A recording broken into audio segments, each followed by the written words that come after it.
It's Mike, founder of Spherio. We're at the Rock and Roll Hall of Fame. I created a Spherio from a party here. Let's check it out. All right, we're going into our search, into my Spherios. Rock Hall Party. Awesome. I've already gone and edited the name and the description and the hyperlink. I have not tagged it yet. But as you can see, each card, long live rock, like the sign behind us. And then it goes into rockhall.com. Every card links directly into the website. So we're going back into the app, closing this out, XRAR. There it is. If we wanted to move it around, I would highlight it and long press, move it around.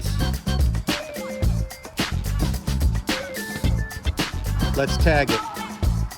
I also want to look at the map. We dropped some other Spherios today, so I'm going back home, going into the map. Here's our location to exactly where we are, which is at the Rock Hall of Fame. Here's our Spherio. But what else did we tag today? Well, we were over at the 9. We dropped this liquor Spherio. Great, we've explored, we've received an achievement. There's that liquor Spherio from the bar. Where else were we? We were over at the theater. Here it is. There's our theater. There's some shows from the year. Scrolling right through. Long live rock.